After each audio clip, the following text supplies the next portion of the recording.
Why Mongol rule collapses. Bubonic plague, the Black Death. Yes, in chapter 10 we talked about other reasons, but also one of the important ones, okay, is the Black Death, okay? How many people died, okay? Basically, in this case,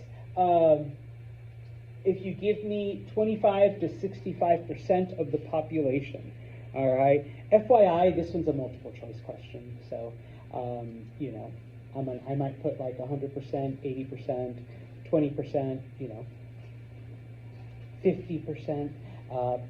50 would be the right answer because that's between 25 and 65. All right? You should be familiar how it spreads. How does it spread? Specifically on rats. Okay, yeah, there's a very specific flea. A flea that is carried by rats, and as the rats migrate, so do the fleas. They bite the people, and there you go. Okay? Questions about the bubonic plague? Yes, Jose. Wasn't it the rats that was actually supposed to spread fleas? That what did? Sorry. Wasn't it the rats that was the ones actually spread it, not rats? No, it was the flea. It was a flea that was specific to the rats. Daniel? How many people died again? Between 25 to 65% of the population. So, all right. Then, moving on. Okay, I'm not going to go through. And in this case, okay, I did put it on the next slide. That basically, in addition to all the things we studied in Chapter 10, in History 101, the plague stopped the Mongol conquest. Emma. All right. Now, let's move on. Okay. Now, FYI, I suppose, going back to number 2, if you want to, give us like European numbers, okay, you could say in Europe, 50 million people died, okay, if you want to be a little bit more specific, okay, because I will also have it as like an open-ended question, all right, so 20 to 65% of the total population in Europe, 50 million people died, specifically just in Europe. All right. Okay. So, what is a dynasty? Okay. A family rules.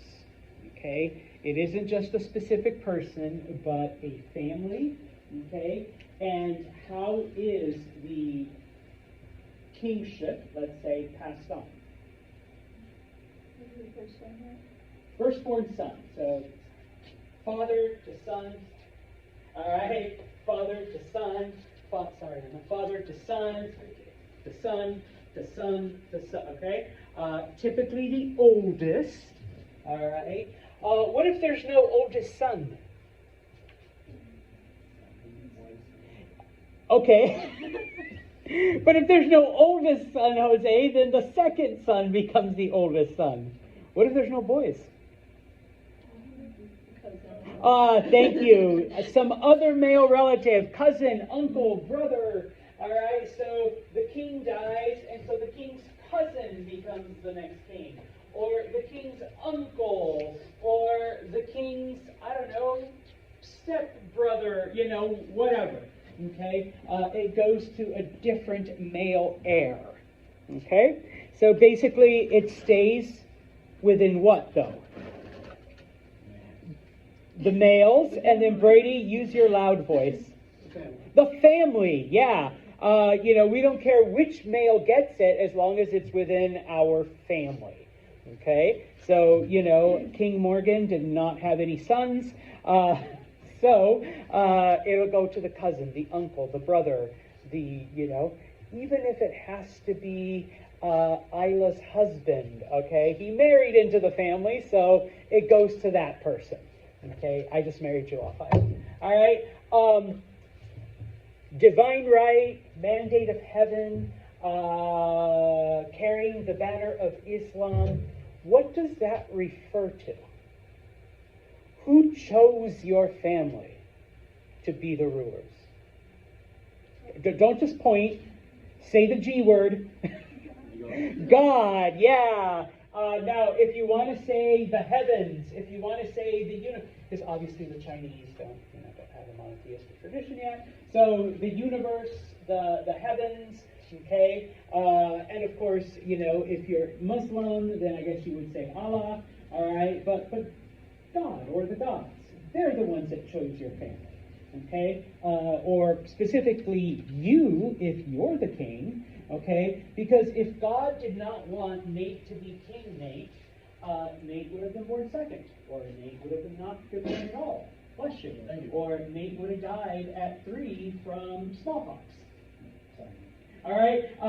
So, you were chosen by God or the gods or the heavens or the universe or the great pumpkin to be the king. All right? However you want to word that. Divinely chosen. Okay?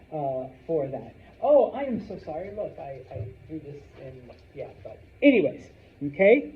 And of course the next one, politically, what was marriage used for?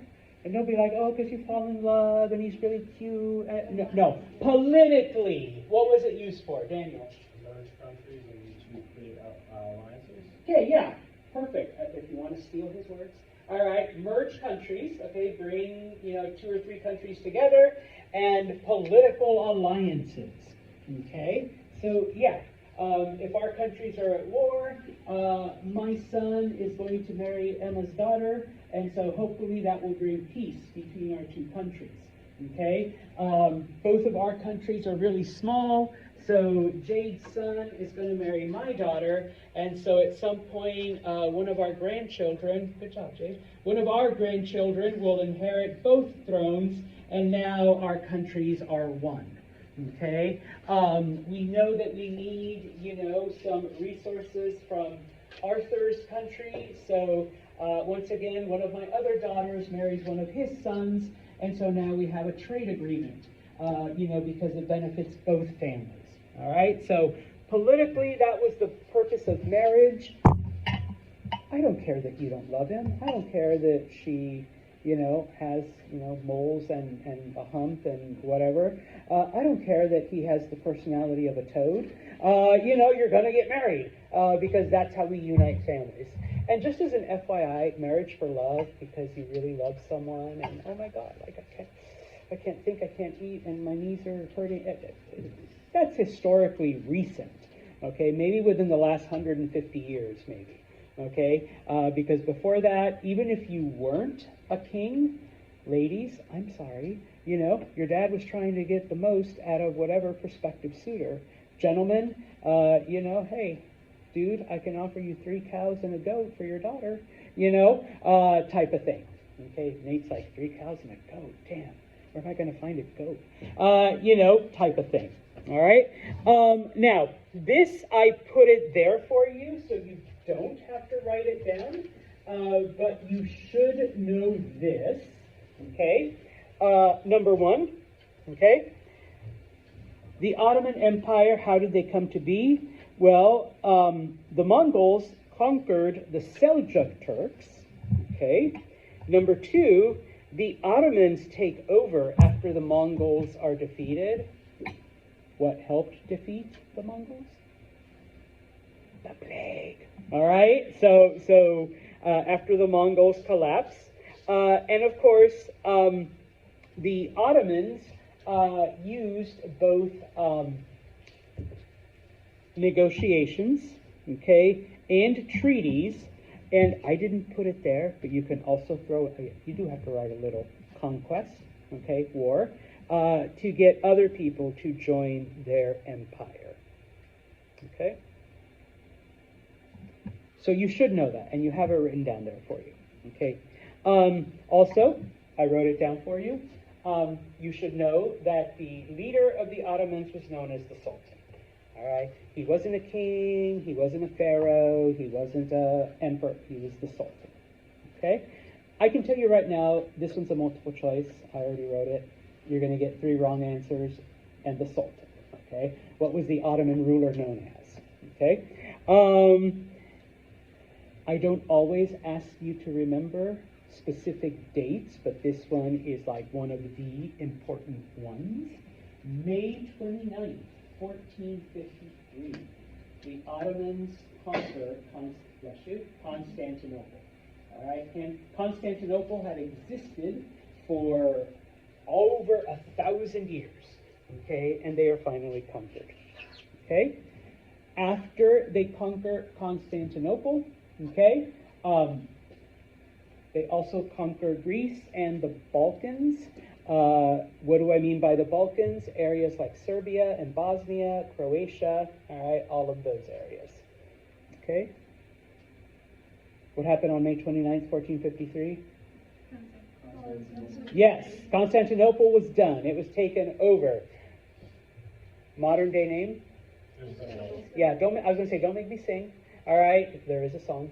But yeah, all right.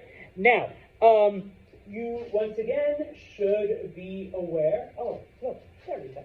I have it right there. Okay. You should also know that the empire was a very diverse and multi-ethnic. Okay. Now, why?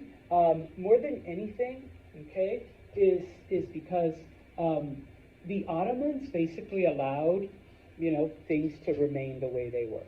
I mean, they became the rulers, but they just allowed everyone to keep their traditions that were there beforehand. All right? Where are you? Okay? And so, if you want to say, honestly, this is just going to be a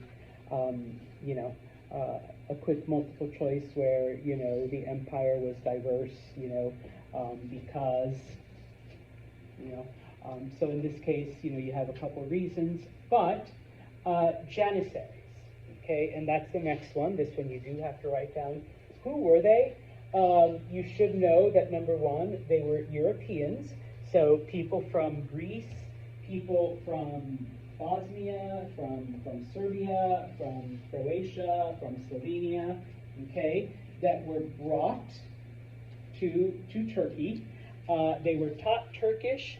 They were forcibly converted to Islam. All right, they were taught, Turkish traditions, and then they were sent back to govern over those areas. Okay, that was one way that the Ottomans incorporated people and tried to maintain control. Okay, so who were the Janissaries? They were Europeans that were taken to Turkey, taught Turkish, converted to Islam. All right, they were trained, they were raised, and then they were sent back to their homelands. If you want to write kidnapped, I suppose you could, because that's what it was. But I guess I used the more politically correct term, conscripted. All right, but yes, they were taken, they were taught, they were converted, and then they were sent back. And hopefully they would bring everyone in line. Okay. Now, in Europe, okay, and I wrote this down for you. Okay, once again, because we do have a lot to look at. Okay, you should know, number one, that okay. After the plague, okay, other than, losing 50 million people, okay, number one, the peasants basically gain rights, okay, they do revolt, so if you want to write, they revolt, you can, but they do gain rights, okay. The other thing that we see, specifically in England, all right, other places it takes longer, but in England we see the end of feudalism. This you do have to write down. Okay, so in England, the end of feudalism. All right? And of course, B, the kings ally themselves with the church. All right? After the plague. So, peasants gain rights, and they do this because they rebel. Okay? They basically, you got no one else but us three peasants. So, and then of course in England, we see the complete and total elimination of feudalism. Right? You should know what the Holy Roman Empire is. Okay? What is the Holy Roman Empire? It's an alliance of German kingdoms. Okay? Remember, there was no Germany. There were about 150 different German kingdoms, each one of them with a different ruler, different traditions, different ideas, all right? But they would come together, all right, in an alliance. They would elect an emperor to kind of speak for all of them. Oh, okay. And who was that emperor usually? And I put it there for you, he was a member of the Habsburg family, okay? The Habsburgs, and this you should know, were the rulers of Austria, number one.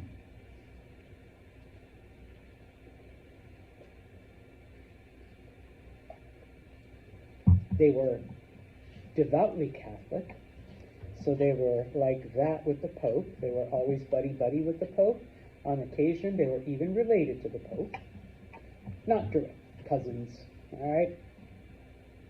And of course, they somehow always won the election to be emperor of the Holy Roman Empire. Okay? So, Holy Roman Empire, an alliance of German kingdoms. Habsburgs were always the emperor. Okay? And who were the Habsburgs? The Habsburgs were the rulers of Austria.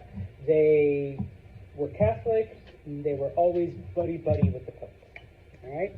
You want to throw in the fact that later they ruled over Spain, because like we mentioned, my son, the prince, is, and I'm Spanish, you can tell, is going to marry Brady's daughter, the Austrian, come on, blonde hair, blue eyes. I don't see anyone more Austrian than Brady here. Eventually, Brady's descendants are going to rule over Spain as well. Okay, so the Habsburg family will extend. Okay? Why was Latin replaced by local languages? Well, there's no central government at this point in time. All right? So if there's no central government, there's no common culture, and so there's no common language. Everybody speaks whatever, people around them speak, and little by little, those without like a central unifying control telling you, all right, you need to speak this language, everybody's going to speak their own thing, okay?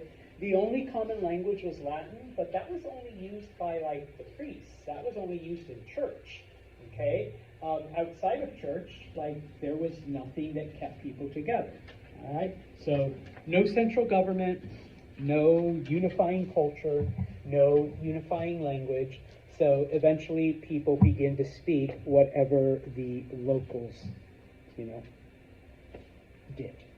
okay? And that's how we get our modern languages, okay? Next, you should be familiar with the 100 Years' War. If you want to be a smartass and say it lasted 100 years, a war that lasted 100 years, okay, go ahead, I'll give you like 8 points, all right? But what was the 100 Years' War, okay? Number one, okay? It basically involved the French trying to get rid of the English. All right? The French wanted their own country, okay? But the English still lived there, okay? The English owned parts of it, all right? It was the war, all right? It lasted 100 years. where the French tried to drive the English out of their lands. If you want to, be clear, or if you want to remind yourselves, that's the war where Joan of Arc fought. Okay, she led the French armies. Did the French win?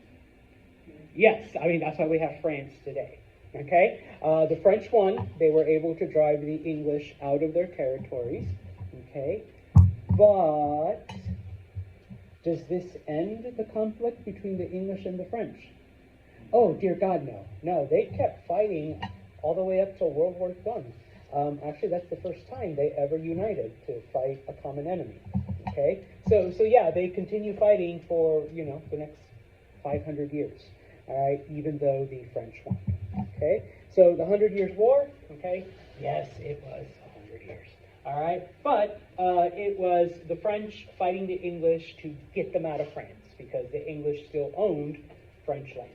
It was the war where Joan of Arc fought, and basically she was the one that finally drove the English out. She was like the last bit. Okay? It didn't end their conflict. The English and the French hated each other for a couple hundred more years. Okay? Why do we have the Spanish Inquisition? Where are you, Inquisition? I know I have you here. Okay, I'm sorry. There we go. Now, in the next chapter, we talk about how the Inquisition was part of the Counter-Reformation, but originally it starts, to get rid of the fake Muslim and Jewish converts. Okay? The Spanish got rid of all non-Catholics. Okay? There were Muslims and there were Jews, and they wanted to make sure that none of them stayed behind, and so get rid of those fake converts, the ones that only converted so they wouldn't have to leave.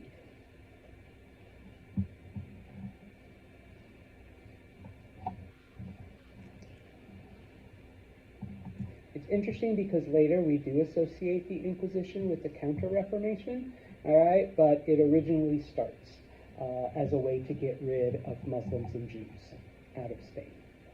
Okay. Number one, you should know the meaning of the word Renaissance. Okay. What does it mean?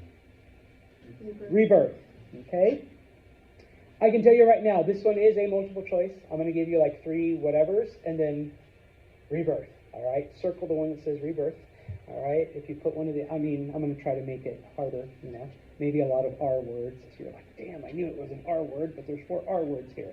All right. So French means rebirth.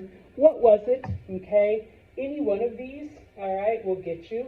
Number one, Europeans start to look at Greek and Roman things for inspiration. Okay.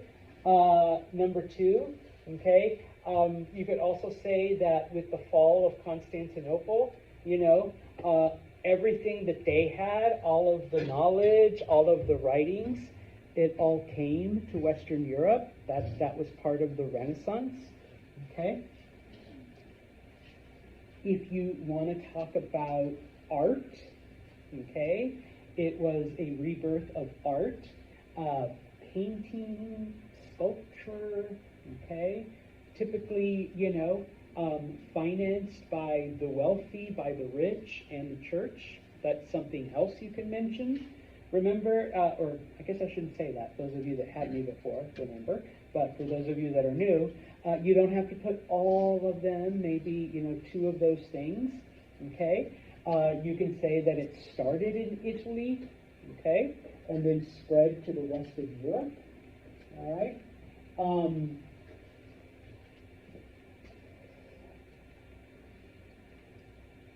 It focused on religious themes, okay? It also focused on Greek and Roman mythology when it came to art, all right?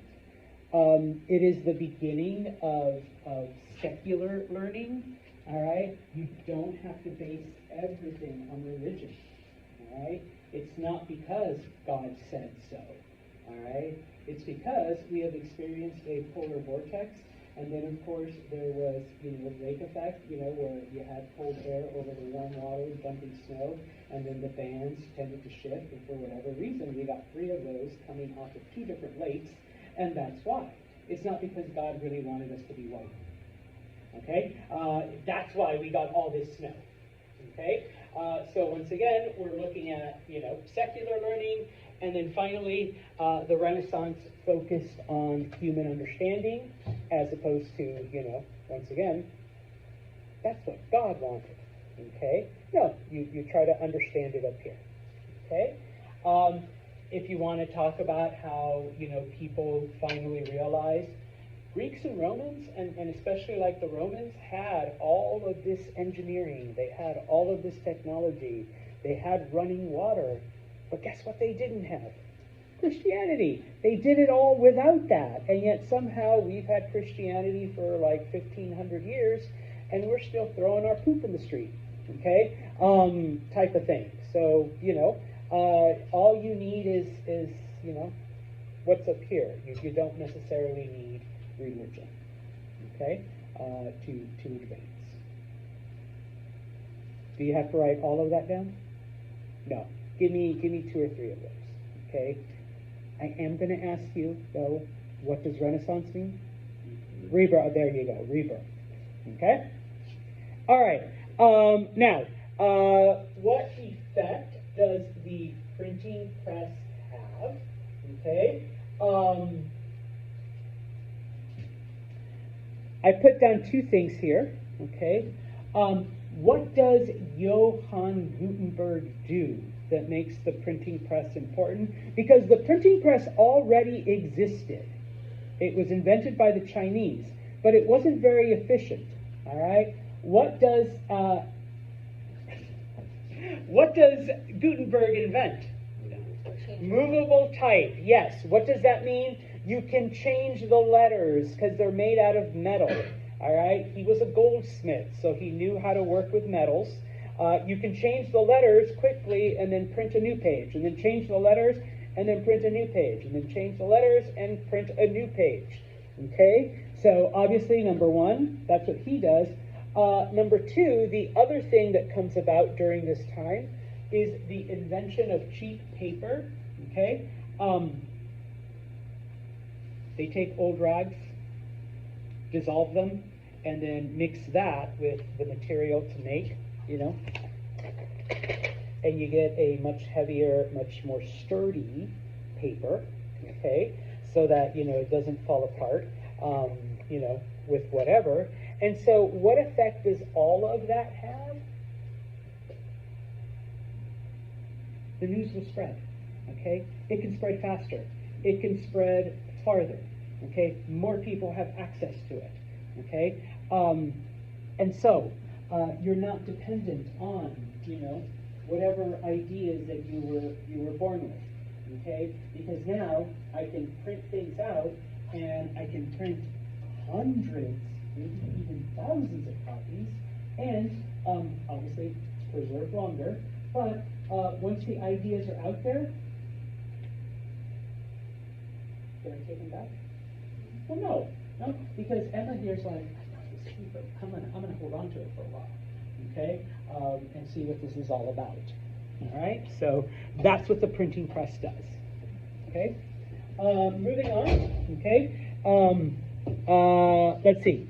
The European kingdoms were in constant turmoil. Okay, the 2 that were the exceptions, you do need to know the exceptions.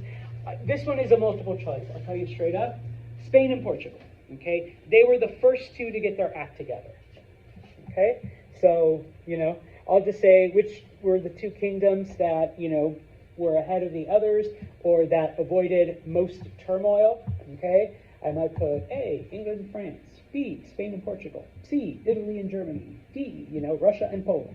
All right, obviously, Spain and Portugal. All right, they were the 2 that were the most stable. Okay, moving on to the Ming Dynasty. Okay. The answer is the same. Okay, I am going to ask you. They got rid of paper money, but what did they replace it with? silver. That was the only thing they accepted. And so then why did they trade with Europeans? Europeans brought silver, okay? So it was all about silver. That brings us to the next chapter. Okay? Don't forget the silver. Okay? Why did Europeans look for a new route to Asia? Okay? They wanted to avoid the Ottomans. Okay? If you want to expand on that and say the Ottomans had a monopoly, okay, and what can you do when you have a monopoly on something, when you control everything? You can jack up the prices as high as you want because you're the only game in town. All right, so obviously Europeans wanted to avoid that. All right, I suppose if you want to throw in a little bit of Islamophobia, that was also a part of it. We don't want to deal with those Muslims. Okay, let's find a way to not have to. Okay, but they did not want to deal with the Ottomans. Okay, you should know then that it was the Portuguese that attempted, okay, to go around Africa. All right. I might put A, Portugal, B, Spain, C, England, D, Italy. All right, it was the Portuguese. Okay. Why didn't they conquer Africa and conquer India and all of the other lands? They just wanted money. They just wanted treasure. That's all they were interested in. They weren't interested in conquest. Okay?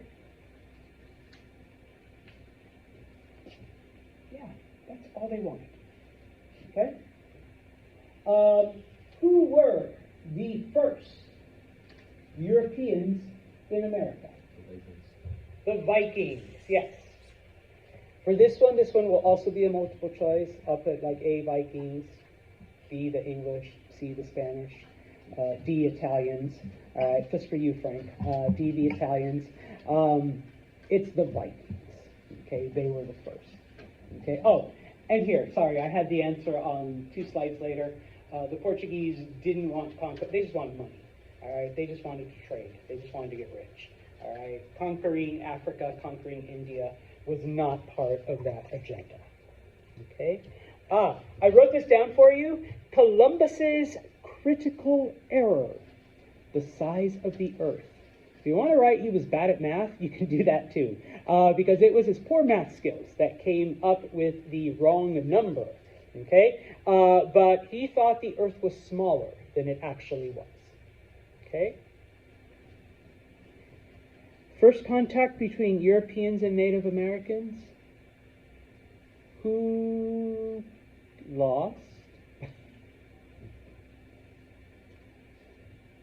Give you a hint. You're all European. All right, yeah. It was if you want to write, they were killed, they were conquered, Europeans brought, destruction on them, however you want to word it, okay? Yeah, it was not good for the natives. Right. A little, Europeans quickly overwhelmed the natives. Okay, Europeans had superior weapons. Europeans gave them diseases that they had no immunity to, they had no exposure to. Okay, any one of those. All right. You are going to have to know just un poquito bit of Espanol. Okay. What does the word conquistador mean? Conqueror. All right. This one's a multiple choice. All right. I'm going to put like conqueror, explorer, awesome dude, and, handsome, tall, white, bearded man. So, Jade's like, I hate beards. But, yes. Okay. So you should know what that means. You should also know what the word encomienda means. Encomienda means land grant. Okay? And once again, a multiple choice. All right, so you should know encomienda, land grant, conquistador, conqueror. All right. Not finally. Okay. You should know then, or at least be able to summarize, why were the Spanish able to conquer the Aztecs so easily? I just put Hernan Cortez, so you remember that he was the one that led this one. Okay. And so in this case, okay, you can talk about the instability of the Aztec Empire, okay, because that, the fact that they were always at war with other natives, that probably didn't give them all the strength they needed, okay? So instability, war with other tribes, okay? The fact that some Aztecs thought that the Spanish were the god Quetzalcoatl, all right?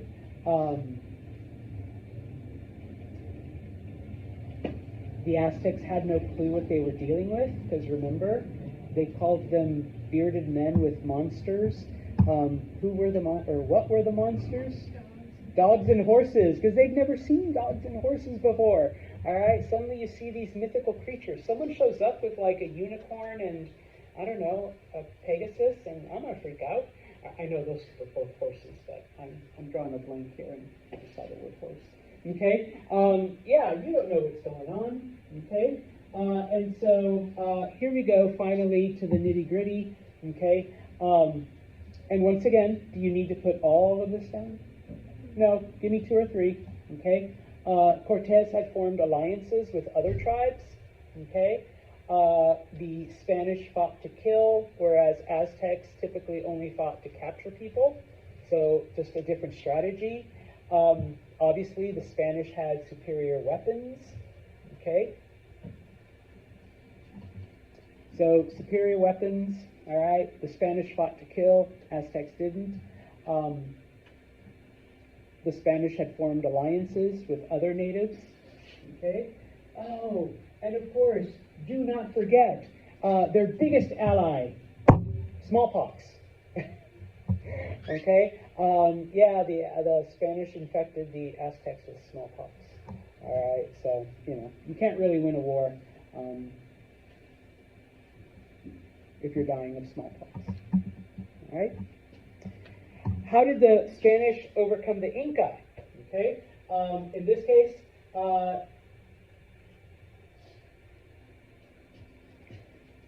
number one, okay, the rulers had kind of lost touch with the people. And once again, I wrote Pizarro there so you remember who the leader was of the Spanish. So at that point is when the Spanish show up, when there's like social instability in the empire, okay? Always a good time if you want to conquer someone. Make sure they're unstable, all right? So there was social instability, okay? But what happens, okay? Remember, the Spanish realize that they have to do it fast, okay? So number one, they kidnap the emperor. Number two, they demand a ransom. Once they got the ransom, what do they do with the emperor? Thank you, Jose, for the illustration. They cut off his head, okay? Quick, fast, boom, boom, boom, all right? Once they do that, they're brutal against the Inca. No mercy. Okay? So, number one, social instability. All right? The Spanish arrived at the right time. Okay? They took advantage. Number two, kidnap the emperor. Number three, demand a ransom. Number four, kill the emperor, and then just go all out on everyone. All right? You should know a little bit about the Columbian Exchange, okay, and why we have a Columbus Day and stuff like that. And in this case, it is because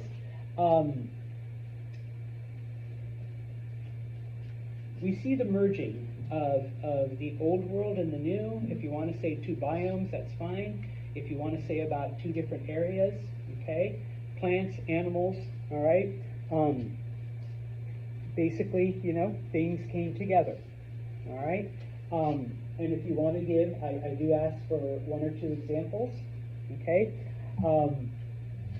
From America, tomatoes, beans, cacao, squash, tobacco, peanuts.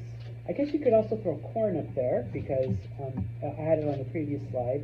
All of that existed in America. None of that existed in Europe, Africa, or Asia. Okay? Cattle, pigs, horses, wheat, grapes, sugarcane. There's a couple other things. All of that existed in Europe and Africa and Asia. None of that existed in the Americas. Okay, so unfortunately the Vikings didn't do that. The Spanish did. Okay, they took products from one area to another. If you want to make it easy, Columbian exchange, products from one part of the world go to another. Okay, and once again, give me 2 or 3 examples. All right. Tomatoes and corn and chocolate went from America to Europe, and from Europe to America they got horses and pigs and grapes, okay, or sugarcane. All right. Speaking of sugar cane, okay, if you skip down to 31, why was sugar so valuable? It tastes good.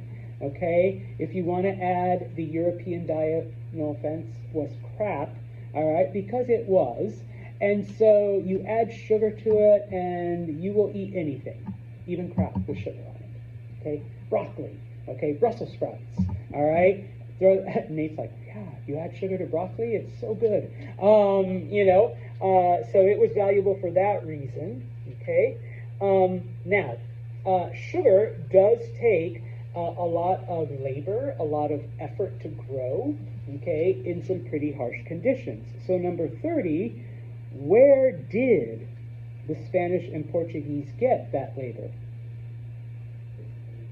African slaves. Yeah, if you just want to say Africa or if you want to say slaves, that's fine. And of course, I kind of, all right, this is the beginning, I guess, of what we think of as European or African slavery, okay? And the thing that drove up that demand, the thing that led to the Portuguese and the Spanish, and then later other Europeans kidnapping Africans, was sugar, okay? We need to sell more sugar. We need more laborers to work the sugar.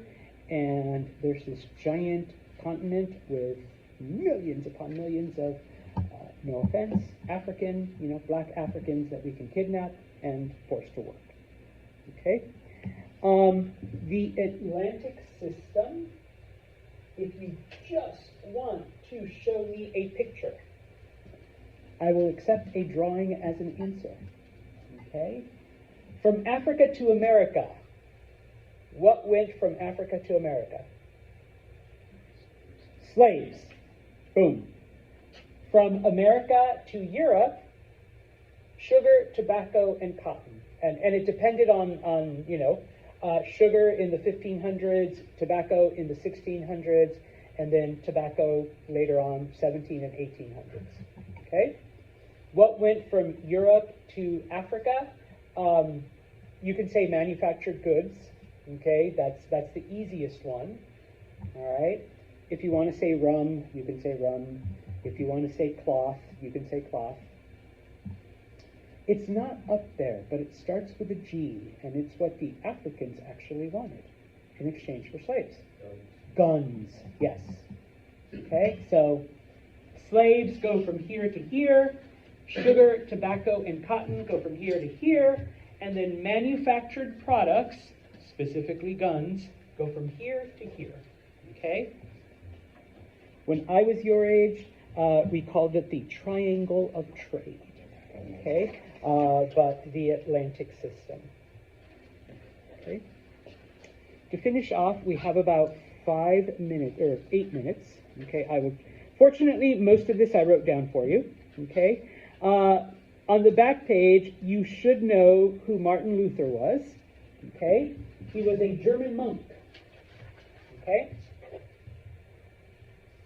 If you just put German monk, you're good. Okay? B, what does he object to? Things that the church did. The corruption. If you just put corruption in the Catholic Church, that'll get you the credit. If you want to be specific, selling indulgences, having side pieces, or priests having side pieces, the church profiting off of people, okay, etc. All right? Where do we get the word Protestant from? Protest. All right? Because Martin Luther protested against the Catholic Church. So for those of you in this room who may be Catholic, for those Christians in here, if you're Catholic, you're Catholic, but if you're not Catholic, you are Protestant. Because at some point, everything came from Martin Luther, okay, as a protest against the church, okay? Number 34, I wrote it down for you, and it's up here as well. You should know Luther's philosophy, okay? Number 1, you only need faith. You don't need, baptism, confirmation, all of that other stuff, okay? Number 2, all truth is only found in the Bible. That is the ultimate source of truth. Doesn't matter what the priest says, okay? So Catholics, you can eat a big fat-ass steak on Friday during Lent, okay? That's not in the Bible, all right? No. Then you're going to, sick your priest on me. But yes, you can eat steak, okay? And then finally, you don't actually need a priest. You should foster a one-on-one relationship with God, all right? 35, you should know that Martin Luther was the one who had the Bible translated into German. Okay? And here's that philosophy. I wrote it down for you. Okay? The basics of Calvinism, all right? Number 1, the concept of predestination. Okay? I didn't put what it means, but that basically you were already chosen to either be saved or to go to hell. Nothing you could do would change that. Okay? How do you know if you're saved? Actually, you do. Yeah, you're born Calvinist. If you're born Catholic, sorry, Frank, you're going to hell. Because if you were saved, you would have been born Calvinist. Okay? It's that simple. All right? They believed in that. And then number 2, I didn't write this down because you guys can write a little. Simplicity and basics. All right? You don't need the statues and the, dying Jesus on a crucifix. Just 2 sticks. Tape them together. Boom. All right? You don't need the soft, plush bench. No, just sit on on a piece of wood held up by 2 cinder blocks. Okay? Priest doesn't need to wear these elaborate robes and funny hat. Dude, just show up in jeans and a t-shirt. There you go. Okay? Oh, as long as they're black. They wore a lot of black. All right? That's all you need. Okay? So simplicity and basics. Okay? Unlike other movements, how did the Church of England start? Did they hate the Catholic Church and object to the teachings? Daniel. They didn't. They more or less just wanted to have their own power. Okay, but specifically who? Okay, go ahead. You stole Nate's thunder, but that's okay, Jade. So King Henry wanted what? Yeah, an annulment, and the church wouldn't give it to him. So guess what? I'm starting my own damn church, and I'll give myself an annulment, and I will marry whoever I want. Okay, after that. All right? And yeah, he had a few of his wives killed because, widower, all right, don't need an annulment. So yeah, okay. Basically, he wanted an annulment. He wanted to do what he wanted, I suppose, from a certain point of view. Okay. So yeah, it wasn't because they hated the Catholic Church like Martin Luther. He just wanted to marry a younger, hotter wife so he could have a son. Okay. Counter-Reformation. I wrote it down for you. What was the Counter-Reformation? Okay. Number 1. At the Council of Trent, they decided we're going to reaffirm Catholic teaching, okay? I forgot to put this down, I'm sorry.